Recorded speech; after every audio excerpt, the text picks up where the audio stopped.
नमस्कार दोस्तों, अमीर हो या गरीब, अपना घर बनाना सबकी चाहत होती है। इसके लिए इंसान एक एक रुपया जोड़ता है, तब जाकर सपनों का महल यानी घर खड़ा होता है। इस सपनों के घर को सच करने में हमारी मदद होम लोन भी करता है। होम लोन की वजह से ही आम इंसान अपना घर बना पाता है। वर्तमान समय में छोटे छोटे गांवों में भी होम लोन की सुविधा आसानी से मिल जाती है, लेकिन कई बार ऐसा होता है कि बैंक से लोन लेकर घर तो बना लेते हैं, लेकिन फिर लोन किस्त नहीं भर पाते हैं। इसके पीछे का कुछ भी कारण हो सकता है। जब आप होम लोन की पहली किस्त नहीं चुका पाते हैं तो बैंक इसे नजरअंदाज कर देता है, क्योंकि बैंक को लगता है कि किसी कारणवश कस्टमर किस्त नहीं भर पाया है। लेकिन जब आप 2 बार EMI नहीं भरते हैं तब बैंक आपको एक रिमाइंडर भेजता है। फिर भी आप तीसरी किस्त भी नहीं भरते हैं तो तब कानूनी नोटिस आपके दरवाजे पर दस्तक देता है।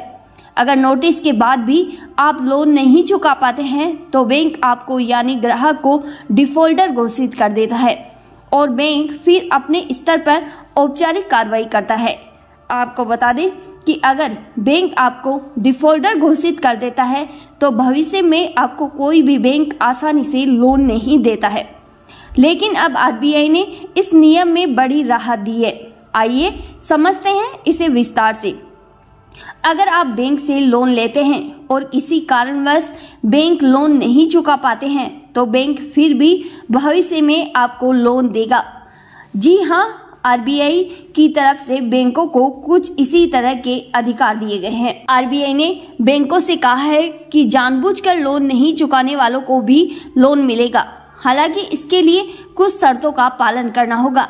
इस संबंध में RBI ने एक अधिसूचना भी जारी की है। इस सूचना में कहा गया है कि ऐसे खातेदार जो जानबूझकर अपने लोन को नहीं चुका रहे हैं उनको भी भविष्य में लोन वापस मिल सकेगा। इसके लिए बैंक उनसे आवश्यक शर्तों पर विशिष्ट मार्गदर्शन के साथ समझौते के आधार पर सभी बैंक अधिकतम वसूली कर सकते हैं। RBI ने आगे कहा कि सभी विनियमित संस्थाओं को उधारकर्ताओं के साथ साथ तकनीकी राइट ऑफ के लिए समझौता निपटान करने के लिए बोर्ड द्वारा अनुमोदित नीतियों को लागू करने की जरूरत होगी। आपको पता होगा कि RBI ने कोरोना काल के दौरान डिफॉल्टर होने से बचने के लिए मोरेटोरियम का नियम लाई थी, यानी इसके तहत कुछ समय तक बैंक आपको डिफॉल्टर घोषित नहीं कर सकता था। फिर भी लाखों लोग डिफॉल्टर घोषित किए गए थे, जिसके कारण उन्हें सेटलमेंट मान्यता नहीं मिली थी।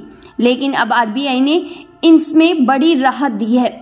RBI ने बैंकों से कहा है कि बैंक जाए उनके पास और बातचीत करके समझौता करे, यानी पूरा नहीं तो कुछ तो चुकाए और फाइनल सेटलमेंट करे। बता दें कि सेटलमेंट कर्जदार के प्रति कोई कानूनी या आपराधिक कार्रवाई की भावना रखे बगैर किया जाएगा। तो ये RBI के द्वारा कर्जदार को बड़ी राहत मिली है। धन्यवाद।